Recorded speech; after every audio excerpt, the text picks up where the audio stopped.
Hello, friends. Ted Wilcox here again to bring you into another thrilling chapter in our continuing saga of magic, mystery, and the American century. But before we begin, here's Charlie Pulcher with a brief review of our last episode. Last time, at Rosie Flashberg's workshop, Mickey and Whiskey finally compared notes and realized they'd been hunting the same monsters from opposite directions. The demon lords were real. Their military-grade motorcycle tires matched the evidence left behind at multiple abduction sites. And Hallie Baptiste was almost certainly tied to the same chain of disappearances. But the deeper they dug, the stranger things became. Whiskey revealed Hallie's kidnapping was on the verge of igniting a gang war between Isaiah Scott and the Saints of Sanity, while Mickey uncovered a disturbing pattern among the victims themselves: native women, vampires, and powerful people protecting both. With time running out and no one else willing to help, the two uneasy investigators struck a deal. Same goal, and now, armed with Rosie's custom gear and a fresh lead, Whiskey and Mickey head south toward East Palo Alto and the Demon Lord's home turf. What happens next? We'll find out now. This is the Mythic Chronicles. Entry 1. Crime Wave. Chapter 27. Mickey gets stuck in traffic. October 25th, 1951.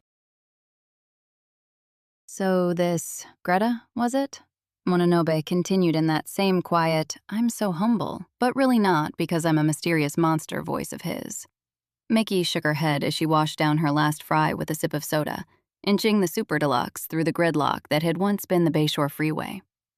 Lady Greta Rose Petunia Abigail Joshua Norton II, and a half, she made sure to add. Mononobe plucked a crumb from his stupidly expensive suit. Between road closures, foreign motorcades, and carnival setup, a quick drive had turned into a 4.5-hour slog. Yet his tone stayed maddeningly patient. Of course, Miss McFinn. So Lady Greta says she saw a man, who we know is a vampire, transform into some sort of big, fat, gross toad abomination, she supplied, flashing a quick grin. Your point, Mr. Mocker-Nobe? My point, Miss McFinn, is that basing an investigation on the word of an admitted bliss user, likely an addict, might not be the soundest approach. Hey, Lady Norton was with it enough to not only call the cops, but correctly report the motorcycles and give accurate descriptions of both Hallie Baptiste and the late lycanthropic Jordan Bryant. That's enough to at least consider she saw something real. He paused to consider, then gave what she thought was a rather patronizing shrug. The jerk. Why not? He allowed. Before she could retort, he pivoted. And remind me, how did you connect Hallie to the other abductees? Something you read in the papers? Yeah, so? A ghost of a smile tugged at his lips, flavoring his words with just enough condescension to make Mickey's toes curl. You must be quite the researcher, finding stories weeks apart in 3 different cities' papers. She didn't quite hide her wince. Double jerk. Not really, she said with a shrug. The cities are practically spitting distance. Every stand in the bay sells each other's papers. He made a non-committal sound and took a sip of his drink. By the nines short and curlies, how does someone make drinking soda seem patronizing? And how long have you been on this case? He asked. She made a show of counting. This is night 4. And you're such a voracious reader that, even before this case, you kept up with 3 separate papers while you were... Where? Los Angeles, she half lied. My friend Rosie is in San Francisco. Maybe I was planning ahead. And Oakland and San Jose? More friends? Mickey's smile thinned. Why not? He took another sip, obviously letting the silence stretch after such an easy dodge. All right.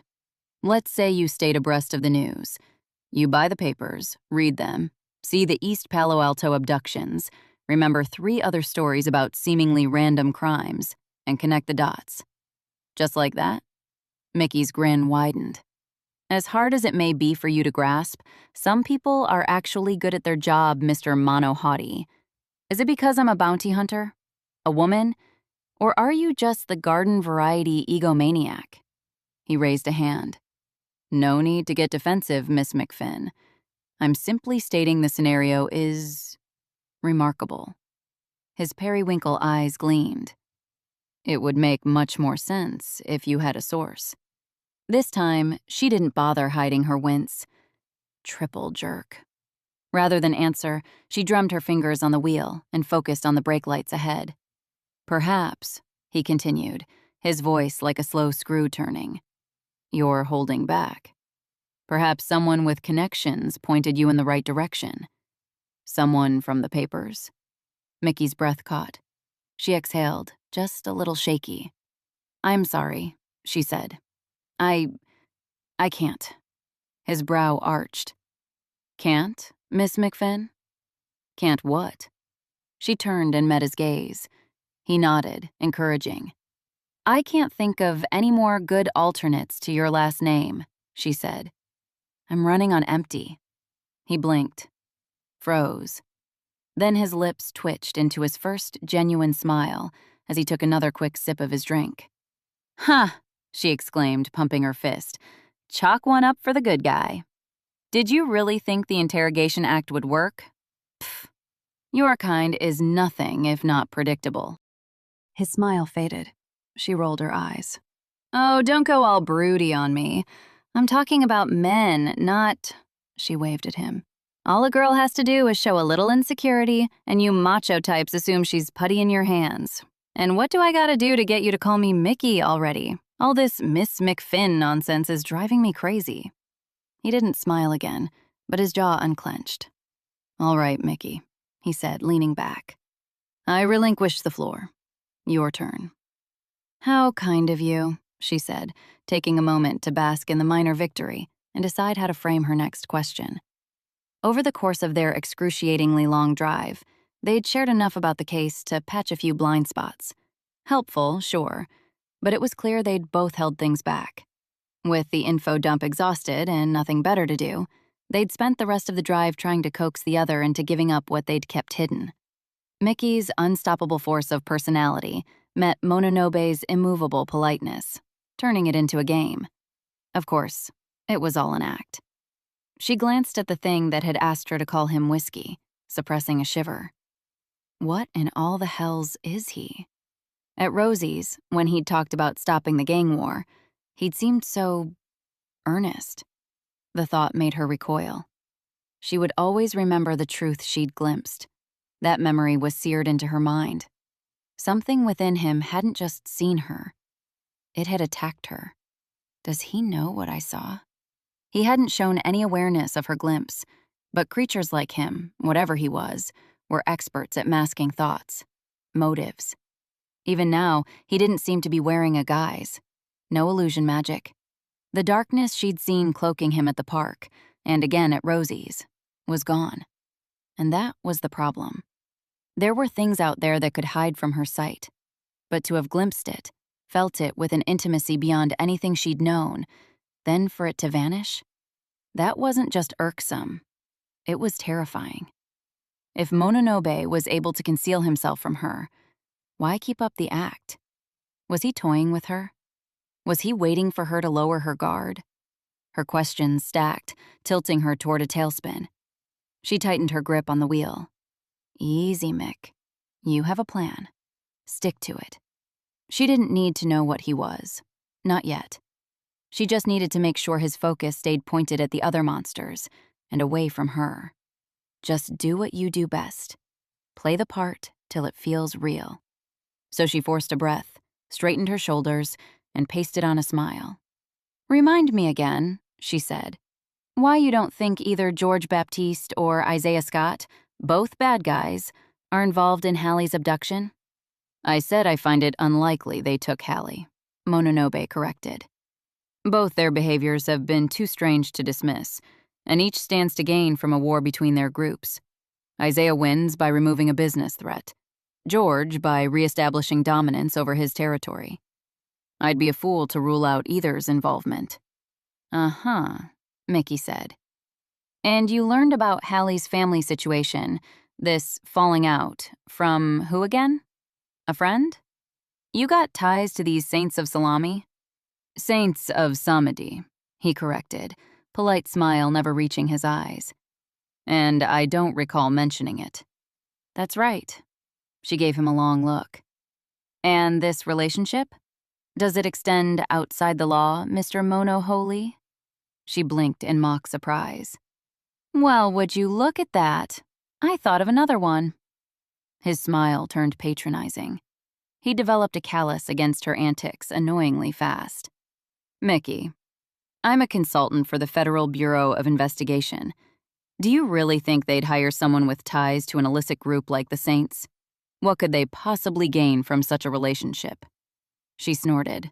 And you're okay with that? Being used like a pawn for Hoover and his flunkies? Though his smile didn't falter, his voice hardened. I'm nobody's pawn. Mickey smiled. It wasn't hard to see pushing here might spark conflict. But conflict was an old friend. It's interesting, she mused, tone easy. Guys like you, and this time I am talking about your little secret, aren't usually on the best of terms with the country's #1 magical law enforcement group. Am I right? Mononobe's jaw tightened, but he nodded. So, how does a guy like you end up working for people like them? He didn't move for a long, weighted beat. The relationship I have with my clients differs from group to group, he said at last. Mickey nodded slowly. Sure. So, what's your relationship like with the FBI? He looked at her. His smile was almost genuine as he took another casual sip of his drink. Except it wasn't. None of his movements were. Every shift carried quiet intent, a precision that made her nervous. Complicated, he said. She almost saw the walls sliding into place. She wasn't getting answers there. Fair enough, she said with a shrug. Silence settled in the car, but it wasn't comfortable. It pressed, tense, waiting. Finally, Mononobe broke it. Tell me, Miss McFinn, why do this? She arched a brow. Why else? The pay. He shrugged. San Mateo County isn't known for its large purses. Mickey opened her mouth, then stopped. She didn't owe this thing an explanation, so she settled for a shrug. Beggars can't be choosers. And just like that, in the miraculous way only traffic is capable of, the vehicles ahead began to move. Finally, she muttered, eyeing the Super Deluxe's clock for the 1,000th time. If we're lucky, we're past the worst of it. She was aware of his gaze, but he said nothing, adjusting his posture as he stared out the windshield. Okay, she said, taking a breath. Would you say we've established we're both tough, hard-boiled investigators unwilling to give up our alleged sources or secrets? Mononobe's smile turned genuine again. Sounds reasonable. Even though it's way more reasonable for me not to trust you than the other way around, she added. His smile stiffened, and he looked like he might argue, but she cut him off. Only kidding, Whisk. She raised a placating hand. Me and my bounty hunting kind are awful too. Better? Would you accept any answer other than yes? Nope, she grinned. Now, can we also agree that our combined presence here means we believe each other's information and have an unspoken agreement to work as temporary partners? The monster chuckled. I'm not sure you can even grasp the meaning of unspoken, but yes, I agree. Mickey grinned. Grand. She leaned back. Then I propose we start with local knowledge. Mr. Mapoftowney, what do you know about our destination? Mapoftowney? He asked, lifting an eyebrow. I told you the well's running dry. Mononobe sighed. Do you do this to all your partners? Not sure. She smiled. You're my first. Now come on. Intel time. Give me the good stuff. Rolling his eyes, he opened the folder from Rosie. It's been a while since my last visit, but Whiskey Gulch has always had a colorful reputation. With Palo Alto dry since Stanford's founding, the area caters to college kids and wealthy locals. In theory, it's for socializing and blowing off steam. In practice, People muck it up with their peopleness, Mickey finished. So the place is a hotspot for naughty activities. Got it. That's the where. Rosie gave us the who. Mononobe nodded, producing a photo of a handsome man in a military uniform. Captain Henry Butcher, former Army, 506th Parachute Infantry, Dog Company. Earned several Valor Medals before being captured during Operation Market Garden. After capture, he organized a revolt, freed over 100 soldiers, and led them through occupied territory back to friendly lines. Mickey let out a low whistle. He was human before they got him, right? Another nod. Turned in the camps. After the war, he was discharged and started recruiting veterans with similar stories. That group became the Demon Lords. He's their undisputed leader. If they're taking women, it's his call. Mickey shook her head. Many European vampires had sided with the Axis, swept up by propaganda and promises of greater rights under the Nazi regime. Some were idealists fighting for what they believed in, but the Nazis had a knack for finding the worst of the worst and stationing them at POW and internment camps, where oversight was notoriously lax. All right, we know the who and the when. What's the what? What are we after? Mononobe took a measured breath. For now, information. All we have tying the Demon Lords to the abductions is circumstantial evidence and the testimony of, no offense, a half-cocked bounty hunter and a potentially deranged bliss addict. Mickey opened her mouth to argue, then stopped. It didn't matter how much she didn't like it. He wasn't wrong. While it's not nothing, he continued, if these Demon Lords have the political connections you believe, it's not enough. Too many pieces are missing from this puzzle. So we find the missing pieces, she said. How? Mononobe rubbed his chin. To use a metaphor, these men are slippery fish. We need a net large and sturdy enough to not only catch them, but hold them. That starts with intel. The more, the better. He turned to her. They know who you are. Best if you stay back for now. Let me get a feel for their environment. I'll report back and we'll devise a plan. Sound reasonable? Excruciatingly, she sighed. Good. We're here. Whiskey Gulch's lights were impossible to miss. Early as it was, crowds packed the streets, slowing her to a crawl through the strip. The Whiskey Gulch saloon stood out. If Rosie's documents hadn't flagged it, the sea of haphazardly parked motorcycles would have been clue enough. Mickey sighed. Disappointing. What's that? The name of the bar. With a name like Demon Lords, you'd expect something on brand, like The Pit or Satan's Dive. Mononobe's lips twitched. Someone should write a letter. She nodded. Harsh, but fair. She navigated down Manhattan Avenue, pulling into a lot with a clear view of the strip. Killing the engine, she exhaled. Give me an hour, he said, stepping out. She watched him disappear into the bar, waited a beat, then rolled down the window.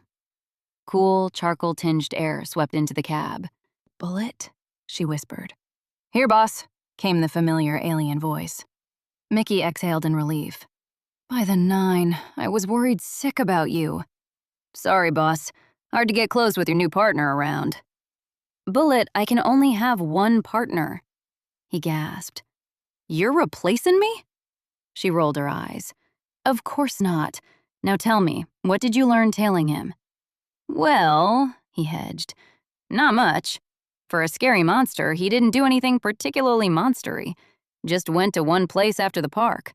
A place I definitely followed him into, where he absolutely stayed within my sights for every important second. She pinched the bridge of her nose.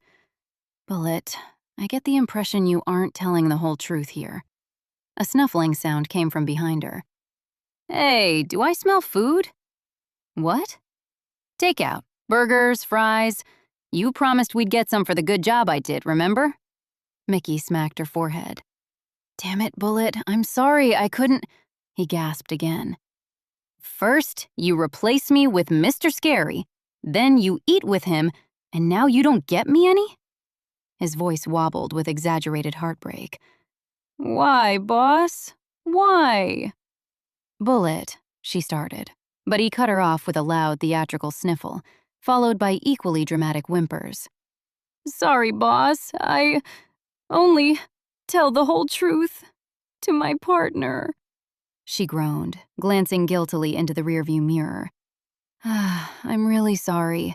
I couldn't order anything too strange with Mononobe there without raising suspicions. And you're more than a partner. You're my closest friend. She reached into the glove compartment, fishing out a greasy paper bag. I couldn't get a burger, but I got extra fries. The sniffles cut off. Oh, well, that's okay then. Tearing paper and noisy eating filled the cab. Mickey let it go a few beats before prompting. You were saying? Right, he said, voice muffled around a mouthful of fries. Well, I couldn't follow him the whole time. The building he went to was way too warded for me to get inside. She frowned. Where? One of those big buildings near the party tents downtown. Mickey nodded. The federal building at the Civic Center. He's a consultant for the FBI. Consultant? Bullet asked. It means he gives advice. Sometimes does work for them, but isn't with them. Oh, well, I can tell you he didn't seem happy to be there, and definitely wasn't happy when he left. Mickey chewed on her bottom lip, thinking, he's hiding something. The chewing slowed. Does it matter, boss? Mickey shrugged. Don't know. It could. Bullet swallowed. Aren't you hiding things? She smirked. Yeah, but I'm hiding things from a monster who could use them against me. Her voice turned serious. Things like him tend to turn on you at the least opportune moment. Then why work with him? She grinned. Because I have a plan. Bullet made a thoughtful noise. Huh. And sitting alone in a car while he walks into a den of potential allies for him, but definite enemies for you, is part of that plan? Mickey smirked, popped the door, and headed for the trunk. Boss? What you doing? Bullet asked. Mr. Monster may prefer fishing with a net. She found what she was looking for and slipped it into the hidden holster beneath her bomber jacket. Me? I prefer dynamite. Bullet made a hesitant noise. Are you sure that's... I'm thirsty, Bullet.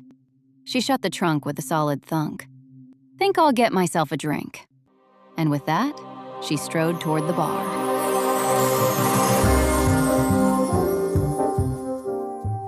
Thank you for listening to this episode of The Mythic Chronicles. The story continues every Tuesday and Thursday. If you're enjoying the journey, please consider rating and reviewing the podcast. Your words might help bring more mythics into the fold. To listen ahead, unlock bonus content, and gain access to VIP Discord roles and behind-the-scenes updates, check out our Patreon, or visit us at SeanTLaffertyBooks.com. I'm Sean. Thanks again for being here.